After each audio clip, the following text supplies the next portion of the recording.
తెలంగాణ రాష్ట్ర సాధకుడు బీఆర్ఎస్ అధినేత కల్వకుంట్ల చంద్రశేఖరరావుకు సిట్ నోటీసులు ఇవ్వడాన్ని నిరసిస్తూ యాదాద్రి భువనగిరి జిల్లా నారాయణపురం మండల కేంద్రంలో బీఆర్ఎస్ శ్రేణులు ఆగ్రహం వ్యక్తం చేశాయి.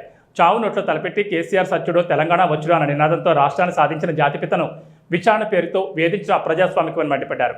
మండల కేంద్రంలోని ప్రధాన చౌరస్తాలో బీఆర్ఎస్ నాయకులు కార్యకర్తలు భారీ ఎత్తున రాస్తారోకో నిర్వహించారు. అనంతరం ముఖ్యమంత్రి రేవంత్ రెడ్డి దిష్టిబొమ్మ దహనం చేసి కాంగ్రెస్ ప్రభుత్వానికి వ్యతిరేకంగా నినాదాలు చేశారు. ఈ నిరసనతో చౌరస్తా ప్రాంతం కొద్దిసేపు ఉద్రిక్తంగా మారింది. ఈ సందర్భంగా బీఆర్ఎస్ మండల అధ్యక్షులు నరి నరసింహ మాట్లాడుతూ కాంగ్రెస్ ప్రభుత్వంపై ధ్వజమెత్తారు. ఫోన్ ట్యాపింగ్ కేసును ఒక డైలీ సీరియల్ లాగా ఎపిసోడ్ల వారీగా సాగదీస్తూ రాజకీయ కక్ష సాధింపులకు పాల్పడుతున్నారని విమర్శించారు. తెలంగాణ అస్తిత్వానికి ప్రత్యేకమైన కేసీఆర్ని విచారణ పేరుతో ఇబ్బంది పెట్టడం అంటే యావత్ తెలంగాణ సమాజాన్ని అవమానించమేనని ఆయన ఆగ్రహం వ్యక్తం చేశారు. ఈరోజు ఒక ప్రభుత్వ దిష్టిబొమ్మ రేవంత్ రెడ్డి గారి దిష్టిబొమ్మ దగ్ధం చేయడం జరిగింది. రాబోయే రోజుల్లో కేసీఆర్ గారి మీద కానీ కేటీఆర్ గారి మీద కానీ హరీష్ రావు మీద కానీ ఈగ వాలిన మొత్తం తెలంగాణ మొత్తం అగ్నిగుండమవుతుందని హెచ్చరిస్తున్నాం. ఇంకా రాబోయే రోజుల్లో మీరు పరిపాలన చేయండి, మీరు ఇచ్చిన హామీలను నెరవేర్చండి.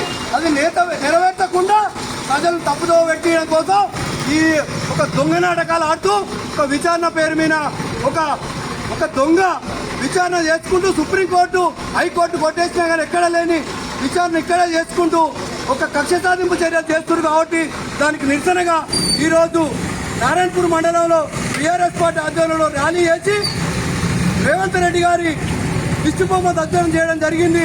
రాబోయే రోజుల్లో హెచ్చరిస్తున్నాం. ఖబర్దార్ కాంగ్రెస్ ప్రభుత్వాన్ని కూడా మంత్రులైన ఎవరినైనా ఇవాళ కేసీఆర్ గారు లేకపోతే మీరు మంత్రులు అయ్యేటోళ్ళ ఇవాళ ముఖ్యమంత్రి అయ్యేటోళ్ళ రేవంత్ రెడ్డి ఇంత అన్యాయంగా ఇంత కక్షపూరితంగా ఎందుకు చేస్తున్నారు? ఇప్పటికైనా మానుకోవాలని హెచ్చరిస్తున్నాం. జై తెలంగాణ.